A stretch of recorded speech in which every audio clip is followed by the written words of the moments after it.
Hi అండి అందరికీ. Welcome to the Jo vlogs. ఈరోజు మనము తాటిపండుతో బూరెలు ఎలా చేయాలో చూద్దామండి. ఈరోజు ఏకాదశి కదా, ఆదివారము వచ్చింది. ఈరోజు మనం తాటి బూరెలు చేసుకుందాము. ఈ తాటిపండు అయితే మా చుట్టాలు ఇచ్చి పంపించారండి. దీన్ని ఈ విధంగా నీట్గా ముందుగా అయితే కడిగి తుడుచుకోండి, తడి లేకుండా. ఆ తర్వాత పైన అలా పెచ్చు తీసేసుకొని పైన తొక్కంతా తీసేసుకోవాలి. నేను చూపిస్తున్న విధంగా అయితే చేసుకోండి.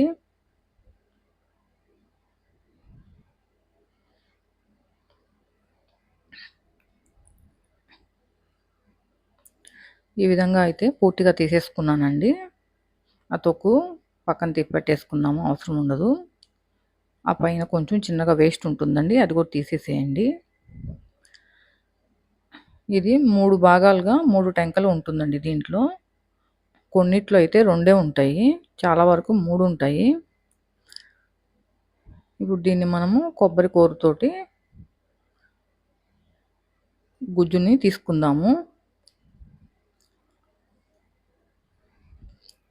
తాటి ముంజలు అయిపోయినాయి కదా, ఇప్పుడు ఇంక నుంచి తాటి పండ్లు మనకి దొరుకుతాయండి.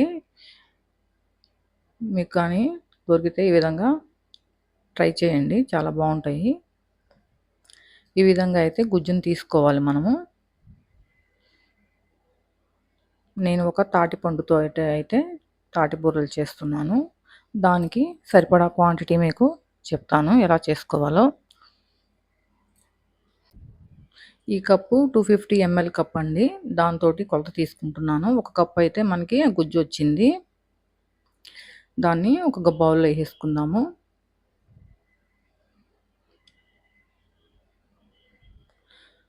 ఆ కప్పుతోటి ఒక ముప్పావు కప్పు అయితే నేను బెల్లం తీసుకుంటున్నాను. కొంచెం స్వీట్గానే తీసుకుంటున్నాను. మీకు తక్కువ తినేట్లయితే కొద్దిగా తగ్గించి తీసుకోండి. దీన్ని ఒకసారి మనం మొత్తము ఆ గుజ్జులో కలిపేసుకుని కాసేపు నానబెట్టుకుందామండి. నానబెట్టుకోవడం వల్ల అందులో ముక్కలు ఉన్నా కూడా నీట్గా కరిగిపోయి మెత్తగా పేస్ట్ లాగా అయిపోతుంది. కాసేపు నానబెట్టుకుందాము. ఇందులో అయితే ఇంకేమీ లేదు టెంకల్లో. ఇప్పుడైతే నానిపోయిందండి, బెల్లం అంతా కరిగిపోయింది. ఇందులోకి మనము ఒక అర స్పూను ఇలాచీ పౌడర్ వేసుకుందాము. ఇందులో ఇలాచీలో నేను కొంచెం షుగర్ వేసి పొడి చేసుకున్నానండి. ఒక 3 స్పూన్ల ఎండు కొబ్బరి తురుము తీసుకున్నానండి, పొడి చేసుకున్నాను. ఎండు కొబ్బరి పొడి వేసుకుంటున్నాను ఒక 3 స్పూన్లు. అలాగే బొంబాయి రవ్వ ఒక 2 స్పూన్లు తీసుకుంటున్నాను.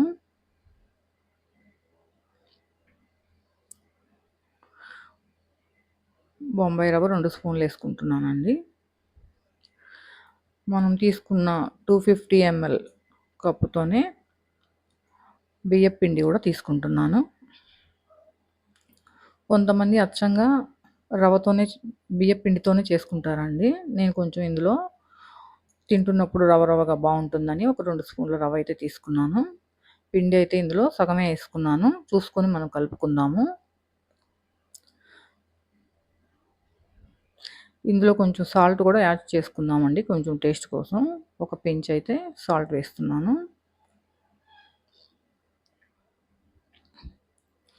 దీన్ని మొత్తంగా కలిసేటట్లుగా కలుపుకుందాము. పిండిని కొద్దిగా యాడ్ చేసుకుంటూ కలుపుకుందాము. మీకు స్వీట్ సరిపోకుంటే ఇప్పుడు కొంచెం బెల్లం పొడిని కలుపుకోవచ్చండి, మీ టేస్ట్కి తగినట్లుగా.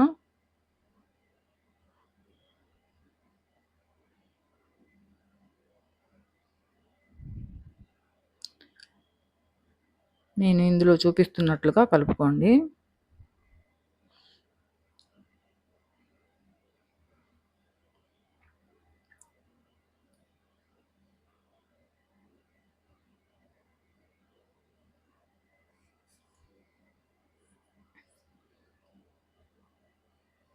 ఇది కూడా వేసేసుకుందామండి, సరిపోతుంది.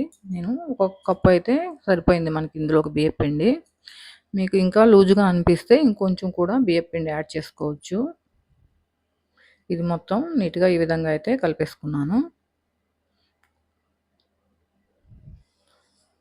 మనము పట్టుకున్నప్పుడు ఈ విధంగా ముద్దలాగా ఉండాలండి. ఇట్లా వస్తుంది. ఇలా కలుపుకోవాలి. ఇప్పుడు మనం స్టవ్ మీద ఆయిల్ పోసి పెట్టుకున్నానండి.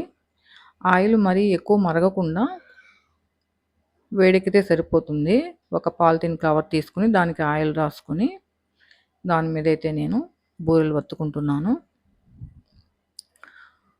నూనె కొంచెం కాగిన తర్వాత సిమ్‌లో పెట్టేసుకొని వేపుకోండి. హై ఫ్లేమ్‌లో వేపుకోవద్దు. ఇవి నెమ్మదిగా వేగితేనే బాగుంటాయి. ఈ బూరెలు కూడా మనము పలచగాను, మరీ మందంగాను కాకుండా మీడియం మందంగా చేసుకోండి. ఇప్పుడు నేను ఇందులో చూపిస్తున్న విధంగా సిమ్‌లోనే పెట్టి కాల్చుకోండి. బాగా వేగుతుంది. నెమ్మదిగానే వేగాలివి. కొత్తగా చూస్తున్న వాళ్ళైతే నా ఛానల్‌ని సబ్స్క్రైబ్ చేసుకొని, లైక్ చేసి, షేర్ చేయండి. బెల్ ఐకాన్‌ని ఆల్‌లో ఉంచుకోండి.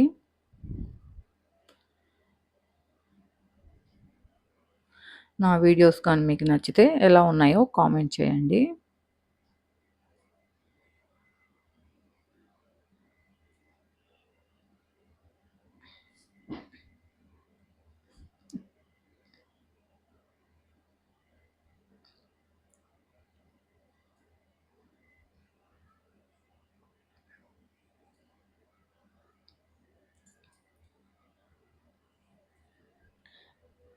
ఇవి చిన్న ఫ్లేమ్‌లో వేగితేనే బాగుంటాయండి.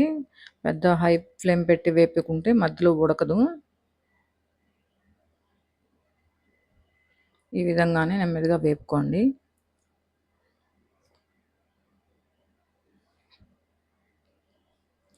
మనం ఎండు కొబ్బరి తురుము, ఇలాచీ పౌడరు అయన్నీ వేయటం వల్ల చాలా టేస్ట్‌గా మంచిగా బావుంటుంది. ఎండు కొబ్బరి తురుము బదులు మీరు పచ్చి కొబ్బరైనా యాడ్ చేసుకోవచ్చు.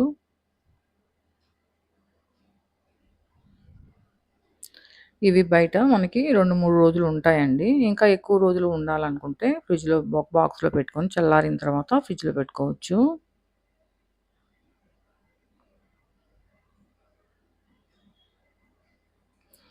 ఈ విధంగా అయితే మనం వేపుకుందాము. కొంచెం డార్క్ గోల్డెన్ కలర్‌లో రావాలి.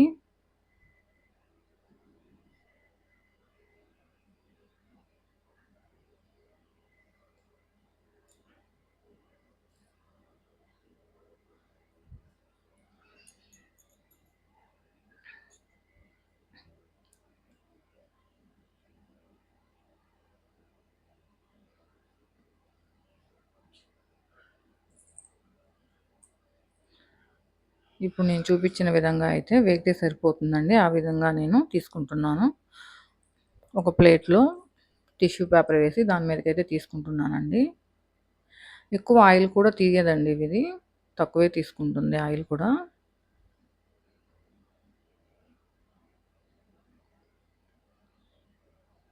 ఈ కలర్ వచ్చే వరకు వేయించుకోండి.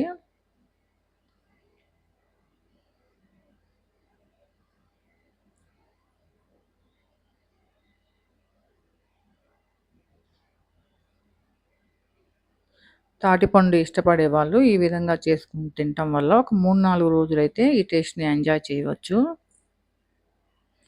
ఈ విధంగా అయితే మనం కలుపుకున్నయన్నీ ఇట్లా అయినాయండి బూరెలు. చాలా బాగా వచ్చాయి. చూస్తున్నారు కదా! చాలా బాగున్నాయి. మనం ఒకటి టేస్ట్ చేసి చూద్దాము. వేడి మీద ఒక టేస్ట్ ఉంటుందండి. చల్లారిన తర్వాత ఒక టేస్ట్ ఉంటుంది. 2 కూడా బాగుంటాయి. చాలా బాగుందండి టేస్ట్ అయితే. చాలా స్మూత్‌గా మనం రవ్వేసాం గదా! మధ్యలో కూడా రవ్వగా ఉండి బాగా ఉంది టేస్ట్ అయితే. ఉత్త పిండితో చేయడం వల్ల అయితే కొంచెం మరీ మెతుకుగా ఉంటుందండి. కొంచెం రవ్వేసుకొని ఇలా ఈ విధంగా అయితే ట్రై చేయండి. చాలా బాగుంటుంది.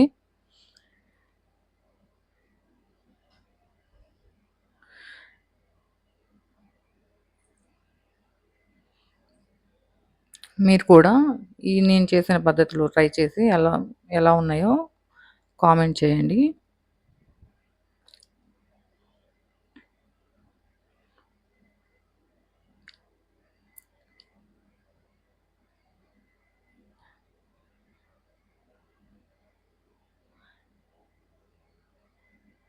లైక్ చేసి, షేర్ చేసి, కామెంట్ చేయండి.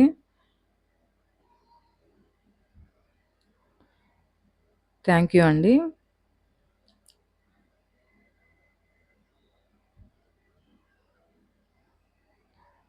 Thank you for watching.